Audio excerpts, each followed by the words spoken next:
Welcome home. We are WNST AM 1570, Taos, Baltimore. We are Baltimore positive, and for a brief moment, probably not a moment, probably for like the next 8 or 9 months, uh,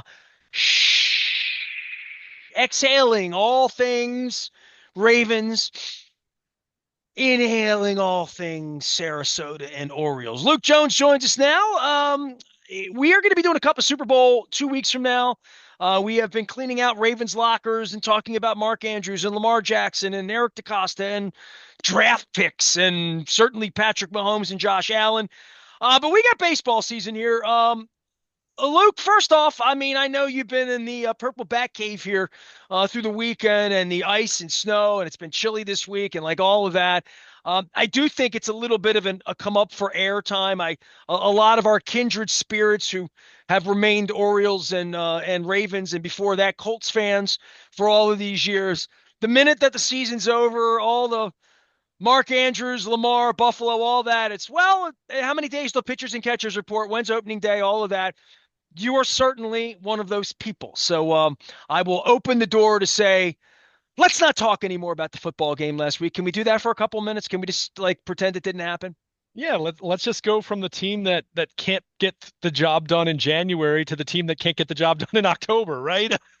I thought you were the nice guy of the two of us. Why Come on, am I that the was too. prick? If we're going to transition from Ravens to Orioles, I mean that's kind of that's a hanging curveball belt And high about right my there. press pass while we're on, but anyway, so nonetheless, it is baseball season and we have plenty of time for football, but this is a time where you and I have been assessing football and saying, all right, what are they going to do about the guards? What are they going to do about this? What are they going to do about that? Like we're on to that already, and we're going to have 8 months of, whether Kyle Van Noy is coming back. Meanwhile, the baseball thing, we're in the 11th hour of getting ready for spring training, and Corbin Burns is gone. And I guess this is the entree. John Martin from the lottery always likes my segues. This is the segue to saying, that Santander guy, what's he doing in Toronto? Yeah, I mean, full disclosure, you did not receive the WNST Baltimore positive text on the text alert because I was in the midst of locker cleanout. I actually didn't see the Santander news till probably 20 minutes after it came out. But at the same time, we knew he wasn't coming back. I mean, the moment they signed Tyler O'Neill, they told you where they were with Santander. And, we're going to see how this plays out. I said all along I wasn't opposed to bringing back Santander, but I also said I was not hot and bothered about a 5-year commitment to do it. You're talking about a 30-year-old coming off of a career high in home runs. He had 44 home runs. His previous career high before that was 33. But he's been a guy who's 28 home runs 2 years ago.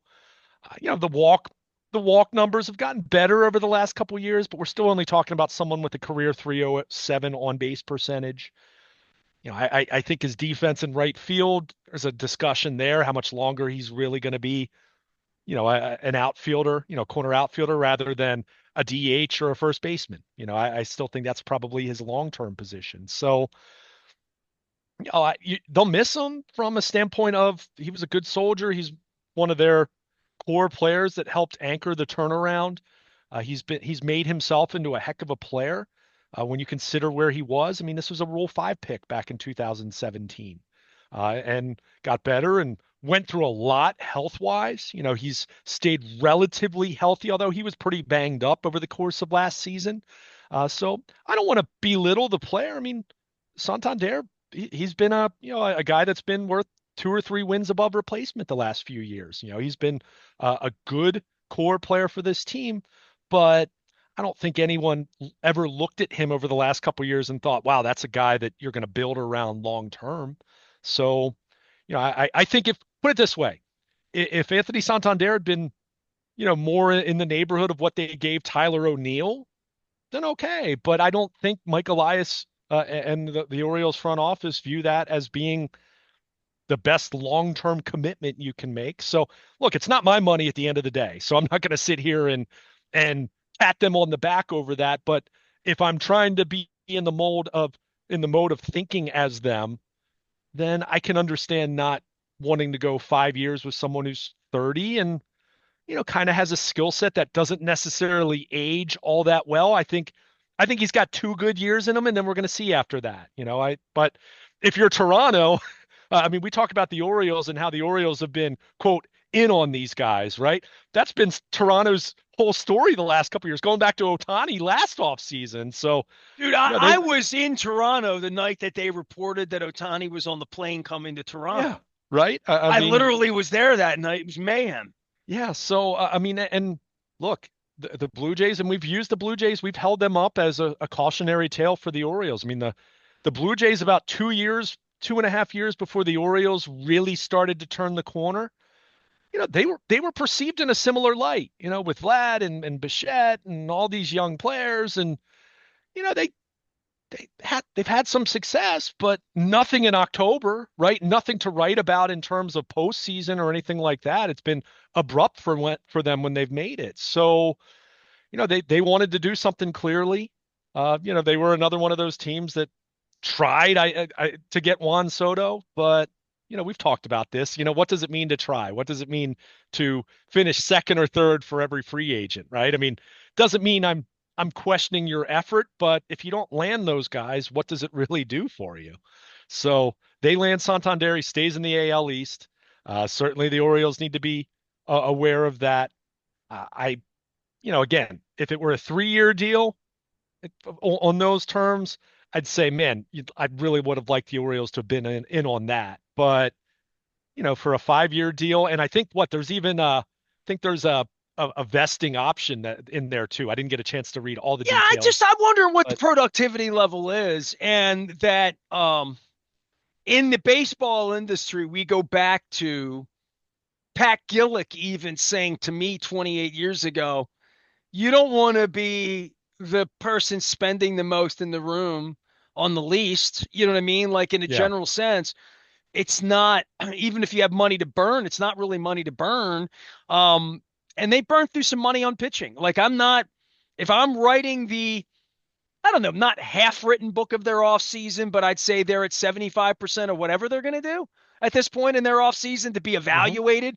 And it's never the real evaluation comes the day after the season ends, right? I mean, ask Eric DeCosta, ask us. We've been evaluating the Ravens season in totality. It's always a going thing for me, even with pitching and money and young players. And let's say Rutschman gets fixed this year and Basayo becomes the number one prospect in the sport somehow, and that gets you Dylan Cease on July 27th. I don't know. That's the way baseball plays out. So there's nothing absolute. The world keeps spinning in baseball. So I can't evaluate it and say, how's the off season? I can only say, how's the off season right now? Because Corbin Burns came along right about now last year. And so did arm troubles for Bradish and everything else that we were talking about Tyler Wells this time last year, right? We're talking about John Means this time last year. So the things that were last year aren't this year. And where are you on all of it? Because we haven't talked, we've been so baseball, baseball, baseball. Bring me in on your evaluative process on they still need another starter because they don't have a one. At least maybe they think they do with Rodriguez and Eflin, right? Bullpen, they'll never have enough of that. I don't think you'll ever take the foot off of that. And I'll never take the foot off of, I'll believe Batista's a closer again when I see him be a closer, not the one guy from 2 years ago. Just being a guy that like 30 saves into this and 5 blown saves and they're 64 and 41 or whatever, wherever they're going to be, believing that at the All-Star break, you have a guy, a dude, that the dude in that spot. I don't know. And then the Santander thing, I honestly haven't thought much about their lineup because all I've been thinking about is their pitching. Yeah. I thought, well, if Rutschman stinks and if Westberg gets hurt again and Henderson's the only guy that hits, Santander couldn't save him last year, but they're going to miss that bat. When I saw him with the Well, little Blue Jay logo, I'm like, I don't know if I like this.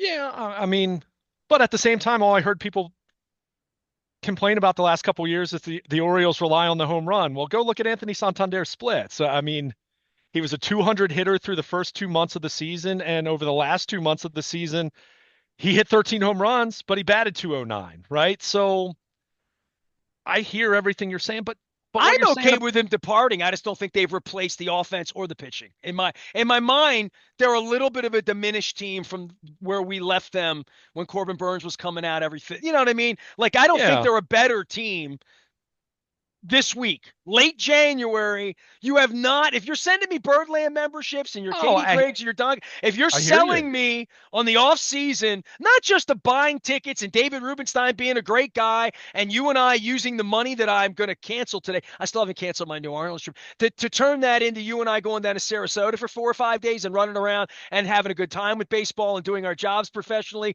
and maybe hanging out in a coffee shop and talking about baseball in Sarasota. Like I don't have any of that as a host of as Nasty Nestor or Baltimore Positive or the guy on the internet to say things have changed and it's baseball season and new sheriffs in town and look at the players that they've and the commitment that they've had and look at Cal Ripken on the commercials and I don't know, but it's their time now, and I Yeah. beat the hell out of them at Christmas time because they weren't taking advantage of the Ravens' success. You know what I mean? Like I beat them up saying you need to be in front of people. Now they're having some caravan. The caravan's so great that they're not even going to tell you who's coming. Like what? Come on, man. Come on, man. It's baseball season. Now then my bar raises for them and I become a prick on the radio again because I just don't there's no way to portray this as an improved team in the offseason. I can't do that. I don't think you can. Oh, see, I'll disagree a little bit from the standpoint of if you look at their internal talent that they have and expecting improvements from young guys, as opposed to when you have players like Anthony Santander, who's 30 years old, where that trajectory is not very unlikely to continue going up, right? At best, he's going to be the same player that he's been. I'm all for So, finding the next version of that, so that, right? so that, so that would be my argument to what you just said. And do I believe that wholeheartedly? No, I mean, I'd like to see them have more from a upside from their starting pitching standpoint. We've talked about it a lot in terms of what they did with Charlie Morton, in terms of what they've done with Tomoyuki Sagano, and whatever he's going to be. But clearly, they think he's going to be something, or you don't give him, even on a 1 year deal, you don't give him the amount of money that they gave him. So, the back half of their rotation has more depth than it did a few months ago. But when you're missing Corbin Burns, that's a pretty, a Corbin Burns sized hole at the top of your rotation is a lot to overcome. However, and this is where I'll stick up for them a little bit. While I think all of the concerns about where they are starting pitching wise are fair. On the flip side, I do think a lot of people are vastly underrating the group of position talent that they have at this point in time, even with Anthony Santander going out the door. Because Gunnar Henderson, does he have another level? He might. I'm not saying you expect that, but what he was last year was a top 4 or 5 player in the American League, if not all of baseball, right? I mean, that's what you have there. The Adley Rutschman thing is pivotal, right? I'm going to give the benefit of the doubt that what the player that we saw over the first 2 years of his career is much more the player that he is rather than the guy that we saw struggle over the final 3 months of the season. I still am not convinced that he wasn't dealing with some kind of at least nagging injury, even if they don't want to come out and say it for whatever reason. I think, what you mentioned about Jordan Westbrook. I mean, yeah, if he gets hurt, you can say that about anyone. If Juan Soto breaks his ankle on opening day, then yeah, the Mets are going to be they're going to be sunk, right? I mean, they're going to be in trouble. So you can say that about anyone, but Jordan Westberg hitting another level. Jackson Holiday, I absolutely expect to be better in his age 21 season than he was in his age 20 season. So, you go down the list of the players that they have. I think a lot of people, because of the frustration on the pitching side and just the nature of this offseason feeling meh, even though, as I've said to you and we've talked about in isolation, every move they've made, I can understand the rationale, even if it's not necessarily the direction I would have gone in. But I think on the flip side of that, it's led to a lot of people selling short what they have. The Orioles, for what it's worth, and I just looked at 4 different sports books. If you look at the Orioles in terms of win-loss total and World Series odds, Let me guess, because I'm not a gambler. Hold on, let me guess. I think the over/under on them is 88. 89 and a half. All And right, you there know you what? go. All right. And you know what? That's second best in the American League. So Yankees are 89.5, would I bet the over or the under on them right this minute? Um, I think I would bet the over. Can I make a happy case for the Orioles? Can you send this to Katie well, Greg? Send this because I'm about to make a happy case for them. All right. I'm sure, about to make the sure, optimism sure. case for them. All right. A, they have ascending players. And whether you think Rutschman, whatever that was last year, he's a 1-1 overall. I don't know. God forbid there's something, some issue I don't know about or we Right. don't know about, that anything is possible, right? Um, but I would say pitching wise, I think they've gotten enough arms now to have enough number 3 pitchers and number 4 pitchers. And if you mix Dean Kramer in and say he'll be a little better, Rodriguez will take the next step, which That's the big one well, for their that has rotation. to happen Yeah, all the way through. sure, They sure, they sure. have to get Corbin Burns production out of a guy they're not paying to be Corbin Burns because they're paying all these other guys half of Corbin Burns or a third of Corbin Burns to be a third of Corbin Burns. Which you're getting with 41-year-old pitchers. Japanese kid, he's not a kid, which Yeah, is I was why they going to paid him a say, lot of money. Um, who knows? I mean, who knows? those things are hell in a bottle because it could, I've seen Hideki Arabo, and I've also seen like guys that are Tanaka, guys that are like you don't know enough about. He's a little younger, but guys you don't know enough about. But I would think this isn't Sid Thrift, although I had a great Sid Thrift conversation last week with Mike Bellani from Buffalo. Sid Thrift was the GM of the Pirates when Bellani was running the Bisons in the 80s. So he spent a lot of time with Sid. So when I channeled my Sid, I got I got cheers from Bellani because it was pretty good Sid. But I'm thinking like they've done a lot of math. On the Japanese guy, there's 25 years of studies on what the level of their play is and the level of this Hmm. play. And these guys think they're geniuses, right? So they can look at tape, they can look at this, they can bring him over and they can say arm angle, speed, velocity. Oh, they poked him around. They've done the. We do know they've given him a physical, pending physical. We do know that that's a real thing in the modern era. As I see you chuckle, but um, my optimism for them is that Westberg's going to become the next thing. And I'm trying to compare him to somebody, but I don't know Scott Rowland. I don't. Okay, I'll just throw a name out. Right, I'll just a Sure, Hall of that's Famer. Yeah, just a guy that is going to be a really solid, rock solid guy that you want to have on your team. And a build around guy, maybe the build around guy in the end, because Gunnar may be thinking I'm going to be a Dodger. I'm going to be wherever the wind blows me the most money. who That's where I'm knows? going to be. And if that's the case, you can't marry that. You can't. You can't. You know, I, you know, I dated a Yeah, Greek girl back when I was single. She was not allowed to marry me. Like literally, her family would not allow it. So therefore, if your thought is your agent is going to direct you to the most money, maybe the Orioles get there in the end, but they can't get there now, and we've seen this. So I think of that money and that. But I do think Gunnar Henderson, if he's going to be that guy to get Juan Soto money, he's going to play like Juan Soto. And that's going to help you win a friggin' lot of games, more than 89 and a half games, right? If you have any kind of pitching at all. And I think these guys, for as much as our guy at the fan likes to blow hot wind on the internet about how stupid a lot, I don't think these guys are stupid. I think they've worked in one organization that was really thrifty, and they came here working with these maniacs that owned the team before. The new guy might be a different kind of maniac. I don't know. There's no saying what they're doing, but he's given them money to sign these pitchers one at a time, which I can't argue with any of them. And I can't argue that if I'm Sig Meidel and I worked in casinos, that I wouldn't look at it and say, give me $10 on black, $10 on black, $10 on black, and instead of 50 on red, let's just play Charlie Morton. Still, you're going to be a good leader, going to be that Kyle Gibson kind of guy, but give you some energy, a guy you want around. Let's give him some money and let's work it out because we couldn't figure out Burns and we can't figure out Cease and we're not getting Scooble. So let's figure this out this way. yeah. And I'm sorry, I'm lingering, but I'm trying to be optimistic about it because if you gave me $1, I guess I take the over 90 based on the last 2 years, just based on the fact that they're going to figure this out and they have an owner at least has money and they have a minor league system that can figure out a big blockbuster deal if they need to in July. So that's where you know Yeah. what I mean? Yeah. So that's And all I and got to and look, say.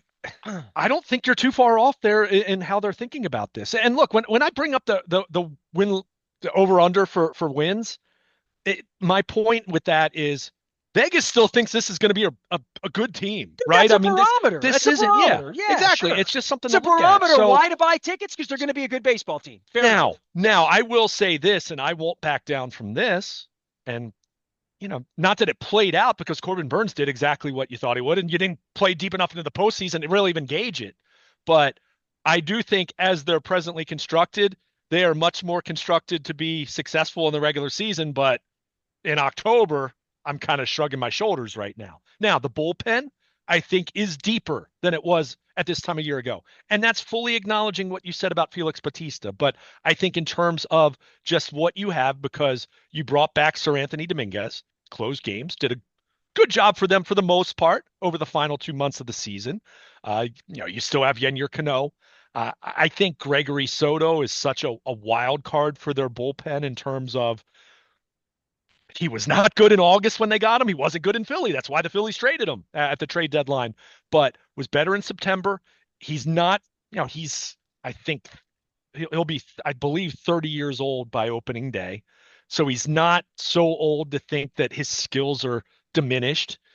If he can be the guy that was, an all-star caliber kind of reliever a few years ago with Detroit, then I think you have the makings of a pretty nice core of high leverage guys there.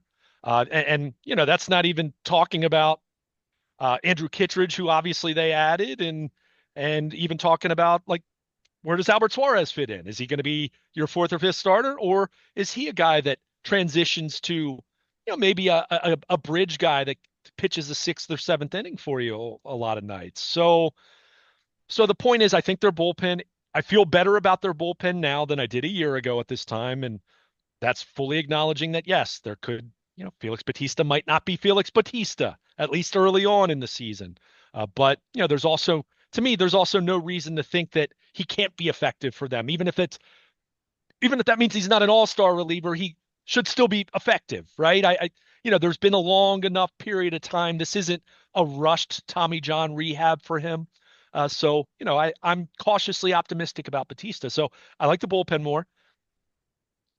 Up, top half of the rotation, we've talked about that. We'll continue to talk about that. I still think what you just mentioned is very much in play in terms of let it play out, see where you are in June, and see where Dylan Cease is at that point, or see where any number of other number one, number two starter types, another Zach Eflin type at the deadline, right? I mean, that worked out well for the Orioles last year. Zach Eflin pitched at a very high level for them, for all their other trade deadline deals that you kind of looked at and said, oh, that wasn't so good. Eflin and Sir Anthony Dominguez, you give thumbs up to in terms of what worked. So, I think all of that being said, acknowledging that the pitching's not perfect and there's upside concern with the rotation, the bullpen, but a lot of that's hinging on what Batista looks like. But again, I think it's deeper. I do like the bullpen more than I did a year ago at this time. But on the flip side, I do think people sell short the upside that's there with their young core of position talent. So now that does not mean that Heston Kjerstad's going to become an all-star outfielder this year. That doesn't mean Jackson Holliday is going to be an all-star at second base, overnight. One of these guys may not pan out in the way that, a few years ago, even though he was never the highly touted top 25 kind of prospect in baseball, but, Kyle Stowers didn't work out, right? I mean, and even in Miami, that's kind of proven out he's probably more of a quad A player, and I love Kyle Stowers, great kid, but not all of them are going to pan out. But you have enough of those guys, and enough of them have already become all-star talents. Let's make the assumption that Adley Rutschman, the 3 months was just, he was hurt, slumping, just weird. And he goes back to being Adley Rutschman of 22 and 23 in the first half, not even the first half of 24, because that was even a weird kind of season for him just in its totality. If he goes back to being that, the Orioles have two top 10 MVP caliber players in the American League right off the bat there. And that's before you get to Westberg. That's before you get to Colton Cowser. That's before you get to Heston Kjerstad and whatever he might be in an increased role. That's, But I'd Tyler feel O'Neill better thrown about in it if there. they had signed Burns for $200 million and Sure, Adele for sure. Cease, Of course. right? I mean, you know what I mean? It would Of look a course. lot more like what the Yankees would do or what the Red Sox used to do or what the Dodgers currently Yeah, no do, doubt. which, or if you want to go play with 35-year-old guys from Japan who've never pitched, never thrown a pitch, and a 41-year-old pitcher who's thrown too many pitches. And, just down the line, it feels I hear you. ragamuffin to some degree, I hear but you. it's not complete.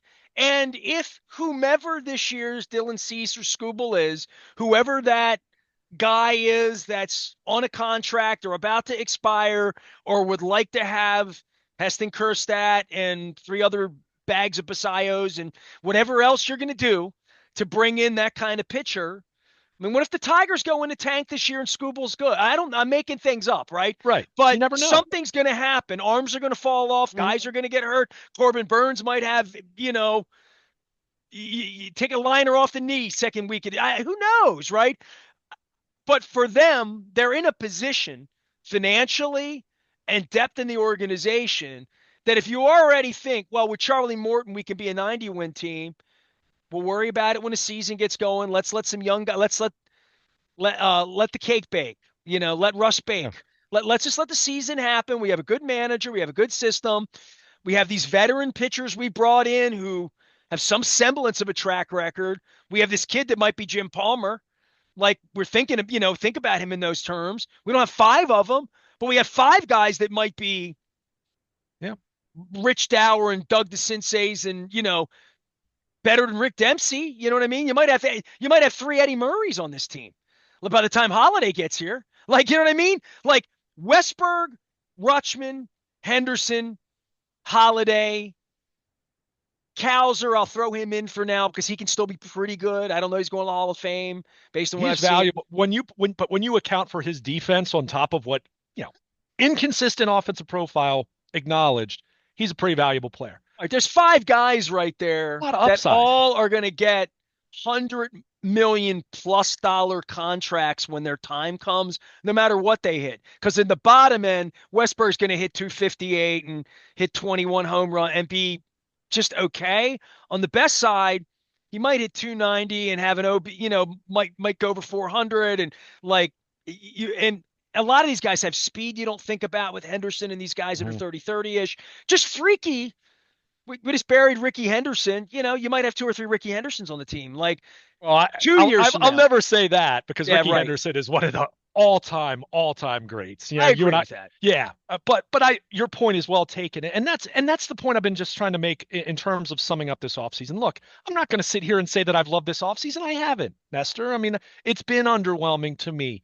But that said, I've followed their line of thinking with where they are, and just because you're underwhelmed with what they've done to augment does not mean we should sell short what's already here. That's the point that I've been trying to Well, the make. Dominguez and Soto's and the deal they made last year at the trade deadline for the kid that they got to figure out, like all that cake's got to bake. I mean, Sure. I mean, look, I'm glad you brought up Trevor Rogers because look, I am not going to sit here and try to sell you on, oh, he's going to be their number 3 starter because hey, I saw the same guy that everyone else saw when they acquired him, and maybe it turns out to be a complete flop, even though at the end of the day, I'm not that worried about Kyle Stowers or Connor Norby blossoming into these plus major league talents, right? And I think the rest of baseball kind of told you how they value those guys as well. That said, when you look at what this team's done with a number of different individuals, including guys like Albert Suarez, right, who was a journeyman pitching internationally and hadn't been in the majors in 7 years, and look what they were able to fine tune and tweak and get him to be. I'm not going to dismiss the possibility that they figure it out with Rogers, or that this Japanese pitcher who's in his mid 30s, talking about Sagano, who ends up being like really good, right? Well, And they're then ends up. paying him to be pretty good. That's my point. I mean, Yeah. I don't think we can look here and we can, and I've even talked about this, like Kittredge, for example, in terms of what I think he's worth in a vacuum. I think what they paid him was probably a tad rich, but my point in It saying always that is in is, free agency. yeah, yes, it totally is. But my point in saying that is I don't think even if you don't if all these signings don't pan out, and look, Craig Kimbrell didn't pan out last year, so it's not like the track record's perfect here, you know.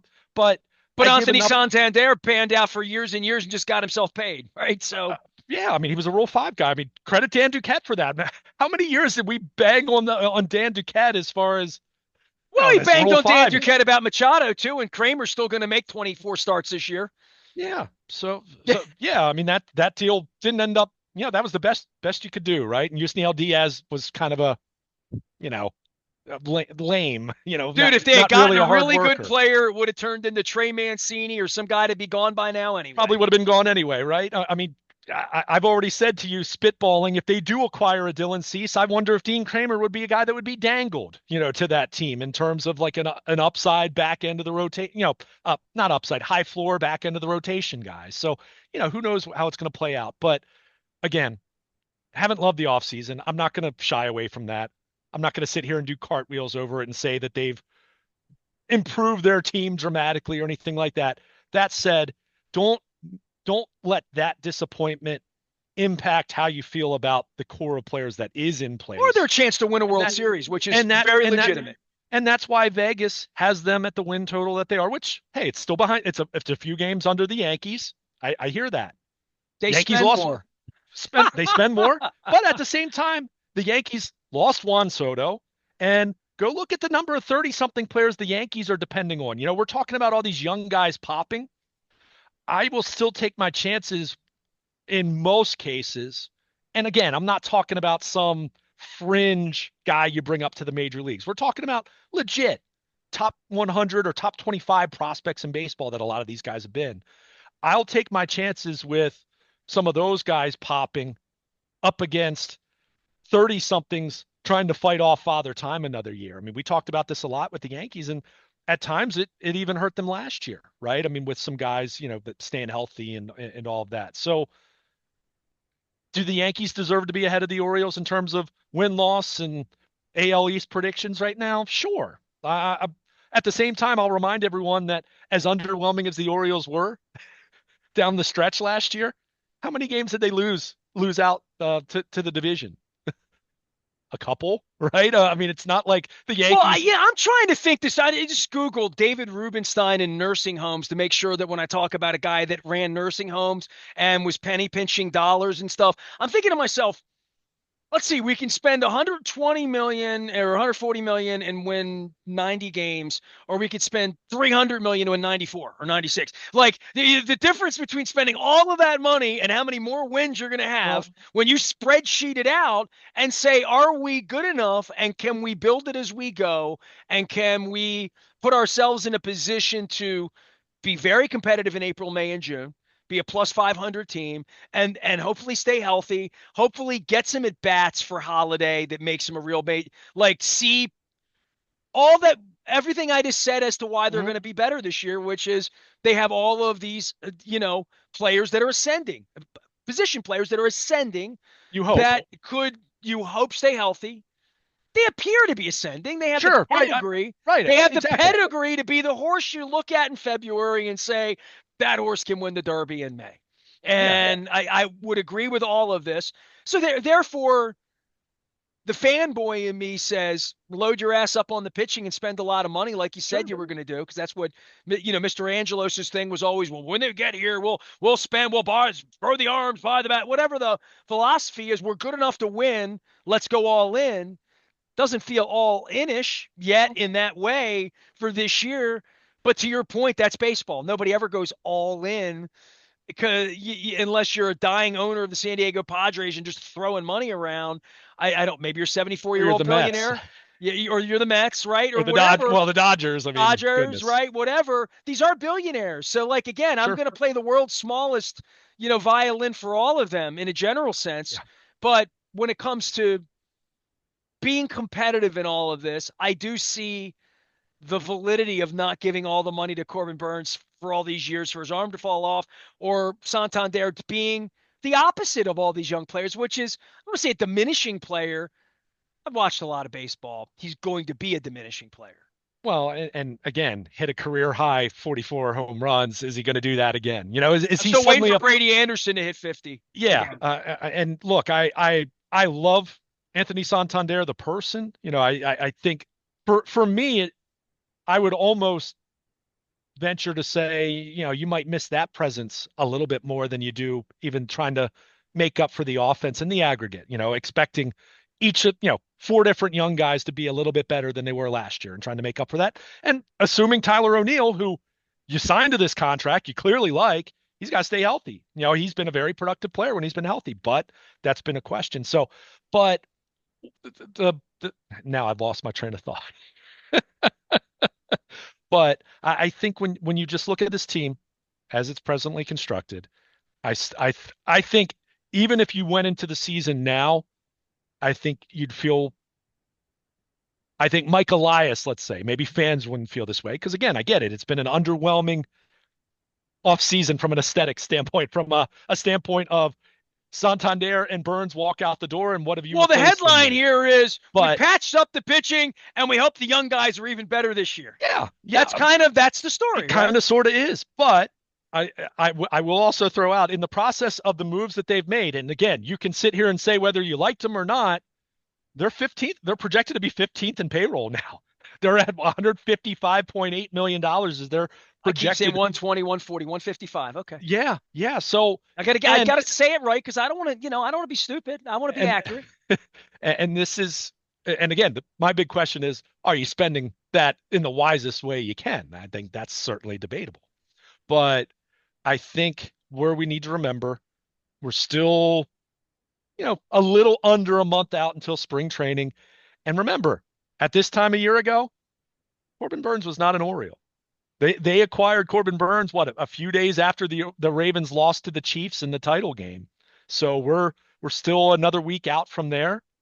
I'm not saying the Dylan Cease move is coming. I'm not saying a move for Luis Castillo is coming.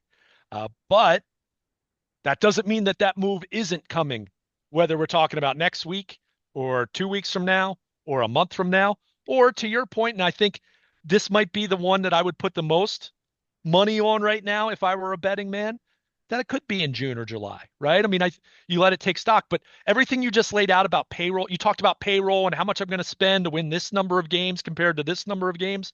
This is why people who bring up the expanded postseason field, they bring it up in a skeptical way. For as much as everyone thinks about it at face value and saying, oh, more teams make the playoffs, more owners are going to try. I think it's the exact opposite.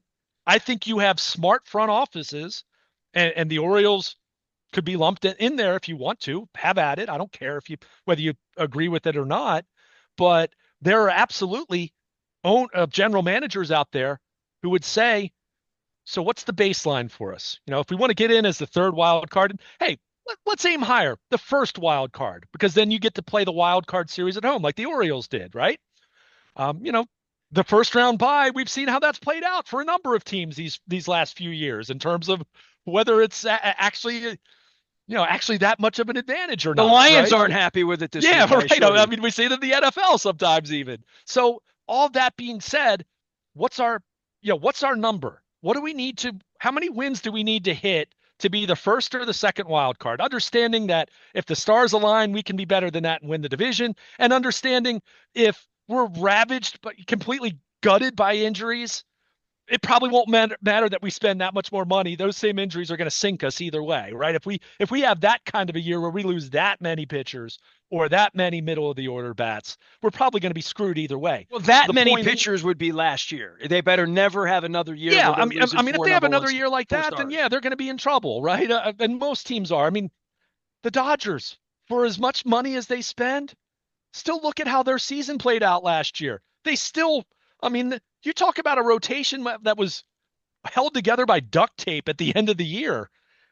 But the Dodgers spend what they spend and they have the talent that they have and they made it work. But in most cases, when you're looking at trying to run your models, your predictive models, and what your players are going to look like, what your team's going to be. You're kind of trying to stack it up and say, a lot of these teams, especially these mid-market teams, let alone talking about small market teams in terms of payroll, they look at it and say, hey, with a third wild card, that's less money that I have to spend to get into the playoffs. And we know that the playoffs are kind of a crapshoot anyway. So just get in.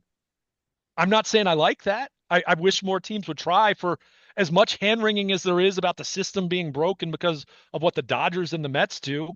I Get hold, in and beat him in a 2-game series, 3-game series, right? That's but what I you do. also hold the and I might be generous with this number, the 10 owners in baseball, if not more, that aren't trying really at all in any given year.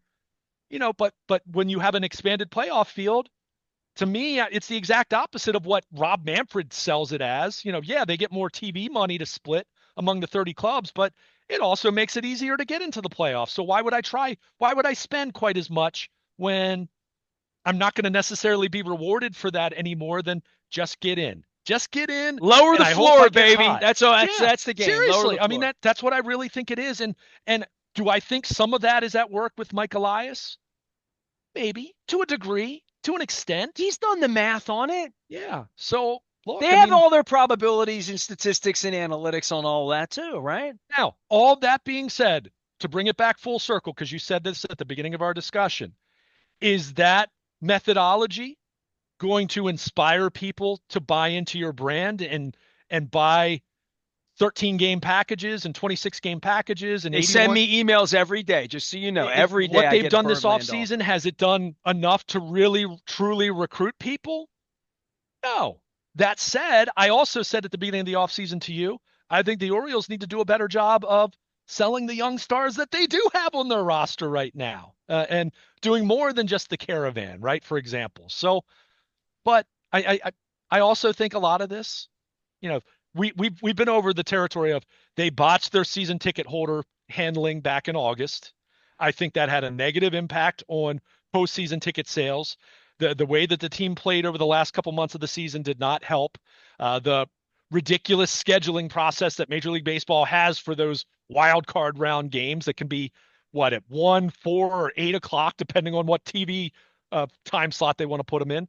I think it was a perfect, not perfect, imperfect storm of events that led to the thousands of empty seats we saw for those couple games, and not to mention the 30 years of scar tissue that you have pointed out over and I'm over. glad you're the one Valid. bringing all this up, No, I'm because when just I saying. bring it up, it's just, it's me being me I think instead of it's fair. me There's a being the very only one pointing out facts about, like, you have a business and a reputation and a brand that's damaged. if you And remember. and if you don't acknowledge that your brand is damaged, we all do. I mean, we all do. I mean, Well, literally anybody that's been here knows this. If they're going to come in from Seattle and come in from Atlanta and pretend that there hasn't been, like, damage done here that needs to be undone, not just with little Nestor and Dundalk, the loudmouth I mean, Hispanic guy, that it's, it's a for me, lacrosse community too. That's another issue that we're going well, into lacrosse season, not for you or me,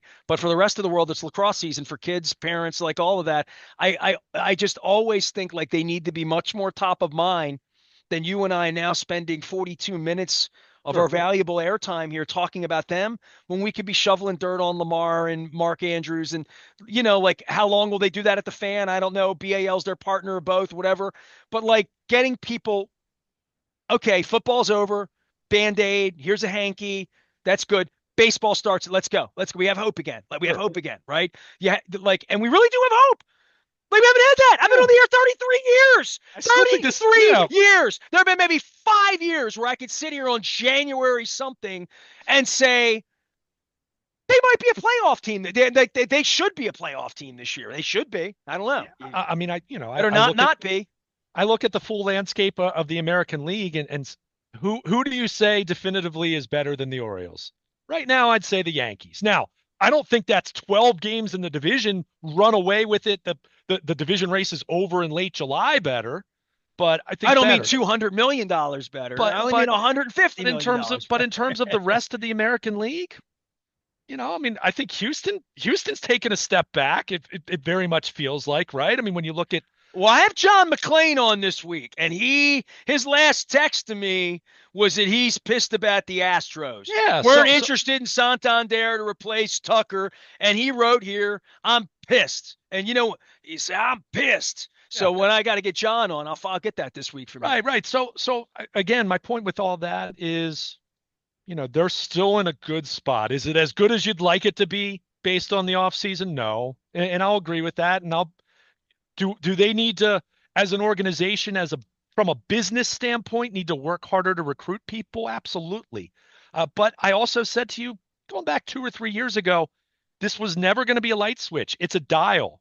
So you need to have a good feel for how to turn that dial, right? And how to pick it up in terms of recruiting and your ticket sales, your promotion schedule. I look at their promotion schedule. I haven't, and I apologize because as I'm bringing this up, I should have done this, but it feels like it's a little more robust than it's been in previous years. I've said that to you. Go look at the promotion and giveaway schedule for even teams that you would consider to be higher market teams. They all have giveaways. They do those things pretty regularly. Even during the week, you'll see some of them because, other than the Dodgers and a couple other teams, the Phillies, uh, you know, you'll find that even some of these, some of these teams that spend way more than the Orioles in payroll, they're not drawing an amazing crowd on a Tuesday night in May, right? I mean, there are games where there's a Look, the Orioles were the place to be here for your daddy's time, your yeah, mommy, me. By the time you came along, you saw a little bit of it in your childhood. It hasn't been the place to be in since the Ravens got here, really, since Cal well, Ripken. Like, hasn't been the place to be.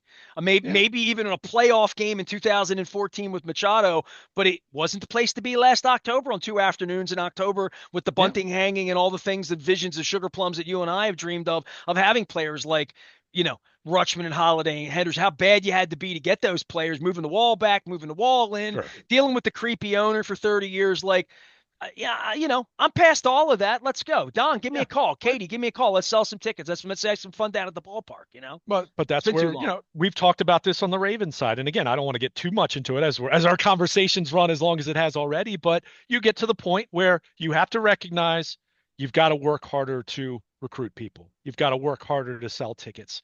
The Orioles are certainly in a way more advantageous position to do that now than they were 5 years ago when you were selling, oh, hey, Adley Rutschman will be here in 3 years, right? I mean, they're in a better spot than they were then, but a lot of damage was done over the years, and there's a lot more competing just in general. The NFL is the only thing that's, you know, I know you're not an NBA guy. Go hear the discourse about the NBA and the quality of play, the how long the regular season is, ratings, all these different things, right? I mean, every sport deals with this other than the NFL. The NFL is the one thing that's kind of just, you know, And they can do anything. yeah, exactly. They can do whatever they want and I get mean, away look, with it look at at the this point. Commanders this week. So, How quickly that's deodorized all of it, right? yeah, I mean, it's just been deodorized by winning and by this kid. And the Orioles have this new owner, money bags, GM that knows what he's doing clearly enough to be competitive, for me to give him the benefit of the doubt, whether he speaks to me or not. And a track record of 2 years of navigating really yeah. tough stuff. I mean, But they, Radish, Wells, Means, like all the injuries, Batista, navigating that. Ravens couldn't navigate that when Humphrey and Jackson, his guys got hurt, Stanley, all these guys got hurt a couple years ago. They didn't navigate it. They but lost to it, the Bengals with Snoop Huntley running around. but if they can learn a lesson from the Ravens at this point in time now, and the Ravens deal with this too. We see what the ticket market is for regular season games for the Ravens, right? It's not what it was 15, 20 years ago, that's for sure, right? I mean, not even getting into that. It's just it's the truth. Go look Well, at I the know two secondary people they've market. thrown out of their seats, so I can But point that out. but I think when you look at that, what's the key? And this is where we kind of come full circle and say, we'll see, and we'll see what happens between now and the trade deadline, let's say. They've got to win in October. I mean, they're at a point now, much like the Ravens now, where it's just like, wake me up in January, right? And I say that facetiously. It's still fun. They win a lot. Lamar wins MVP. The guys make Pro Bowls. They've been great in the regular season. But legacy wise, what you want to define you it's January, and the Orioles now having been to the playoffs 2 years in a row and having not won a game, just getting there is not going to be good enough. So that's where they do face a little bit of a challenge from a recruiting standpoint, from a growing your brand standpoint, because they do need to get there and win some games. Doesn't mean they need to win the World Series this year, but if they get to the playoffs again and they're bounced in the wild card round, or if they're swept in the division series, after they win the wild card round, no bueno, right? I mean, it's Well, nothing tastes good here. It doesn't taste good yeah, in Buffalo if Andrews caught the ball and Tucker kicks a yeah, game winner. It tastes bad when you don't win, and yeah. we're feeling that this So week on the that's football side, where the and that's why I'm trying to breathe air into the baseball side and say, all right, our next best hope is it used to be the draft for the Ravens. Now it's, well, baseball teams, on schedule to be a playoff team. Let's hold them to that. Let's hold them to that. Right? yeah. So we'll see what happens between now and the start of the season. And again, to your point, and if you're going to ask me the most likely outcome, I do think it's something that might wait and drag into the regular season because, again, they need to take the next step in October. This rotation, as it's presently constructed, that's where I do have some skepticism about whether they have enough upside to do that. So we'll see how it plays out. But hey, Vegas still likes this team as it pertains to looking at it in the context of 30 teams in Major League Baseball. So let's keep that in mind and not lose sight of the optimism about the young talent that they already have that's established and more on the way to see what it can become here in 2025. All right, I'm doing a lot of football around here this week. Got Greg Cosell on. I got John McClain, Hall of Fame voter in football, but a crazed Houston Astro and baseball historian and fan as well. So I'm sure he and I will be talking about, Jose Cruz and Nolan Ryan and J.R. Richard, amongst other people. And I'll wear my Pastorini jersey, probably wear my Derrick Henry jersey to get his juices flowing a little bit. So we'll be doing a lot of football, but also some baseball. Barry Bloom's been hitting me up. I'm going to hit him up because he's out in the desert in Arizona with Corbin Burns, amongst others. It is baseball season here, I guess. I mean, it's not football season anymore unless you're watching on Sunday night, unless you're a Commanders fan or a Eagles fan. Oh, what a weekend. Maybe I should make dinner plans. No wonder I'm talking about baseball. I'm Nestor. We are WNST, AM 1570, Taos, Baltimore, and we never stop talking Baltimore positive.